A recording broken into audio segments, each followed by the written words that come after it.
4 Navy SEALs dropped into the mountains of Afghanistan to hunt a Taliban leader. Within hours, their mission unraveled, and 3 of them would never come home. This is the true story of Operation Red Wings, a mission of courage, sacrifice, and one man's will to survive when the world collapsed around him.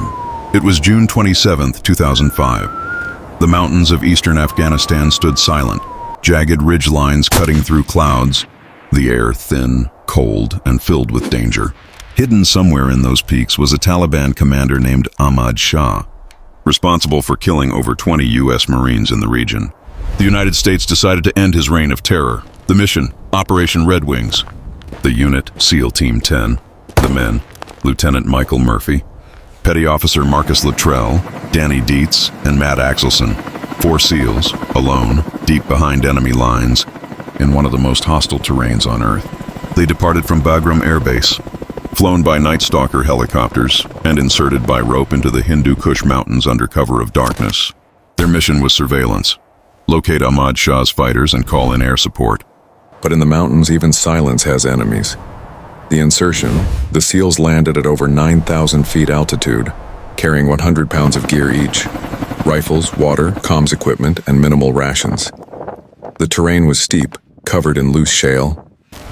Every step echoed. Every breath burned. They moved through forests of pine and rock, setting up observation positions overlooking the valley below. Hours passed. The Taliban camp flickered in the distance from fires, men, weapons, movement. The SEALs radioed in their location. Then fate intervened. The encounter around midday, they heard bells.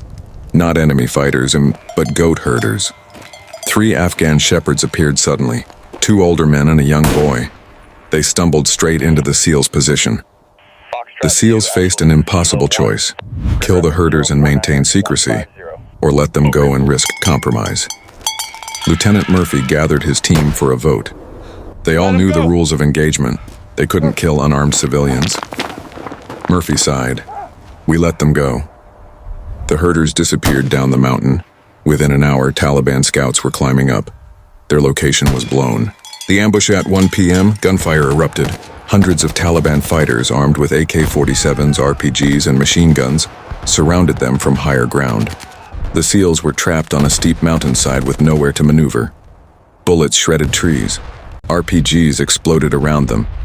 Murphy ordered his men to leap and roll downhill, using gravity as their only escape. Each fall broke bones, ripped skin, but they kept fighting. Danny Dietz took a round to the hand but kept firing. Axelson was hit in the face, blood pouring, but refused to quit. Luttrell's back slammed against a rock. He could barely breathe. Radio communications were failing. The valley walls blocked signals. They needed help now. Lieutenant Murphy crawled into the open to get a clear line of sight for his satellite phone. He knew what that meant, stepping into direct enemy fire. He called headquarters. My men are dying. We need help. Send the QRF. As he spoke, bullets ripped through him. He finished the call, dropped the phone, and continued fighting until he fell. His final act saved the life of the man who would later tell their story. Murphy was posthumously awarded the Medal of Honor for his selfless courage. Back at base, the Quick Reaction Force, including 8 SEALs and 8 Army Night Stalker pilots, scrambled immediately. They boarded a CH-47 Chinook, call sign Turbine 33, racing toward the mountain. But as the helicopter approached the ridge, Taliban RPGs streaked through the sky. One struck the Chinook's tail. The aircraft exploded in a fireball, killing all 16 aboard instantly. It was the deadliest day in SEAL team history. Back on the mountain, only Marcus Luttrell was still alive. Axelson and Dietz had fought to the last round. Luttrell, riddled with shrapnel and broken bones, crawled through the wilderness, surviving on rainwater and sheer will. For days, he evaded Taliban patrols, crawling miles down the mountain, hallucinating from pain and dehydration. Then, on the edge of death, fate offered a miracle. Luttrell was found by an Afghan villager named Mohammed Gulab. Gulab was part of the Pashtun tribe, who followed an ancient code of honor, Pashtunwali, which demands protection of any guest, even from your enemies. Despite Taliban threats, Gulab took Luttrell into his home, hid him from patrols, and sent word to U.S. forces through local contacts. Days later, an American rescue team stormed the village, fighting off insurgents and airlifting the wounded SEAL to safety. Luttrell was the only survivor of his team. Operation Red Wings cost 19 American lives, 4 from the SEAL reconnaissance team and 16 from the downed Chinook. But it also revealed the soul of the warrior, loyalty that defied death itself. When asked years later what he remembered most, Not the fear, Luttrell said not the just pain, my brothers. not the fear, just my How hard brothers, they fought. and how hard they fought. He returned home to write his memoir, Lone Survivor, later adapted into a major film, but no book or movie could truly capture what those mountains took and what those men gave. The lessons from Red Wings reshaped how America planned small unit operations, better air support, improved communication, enhanced UAV surveillance, and stricter insertion protocols.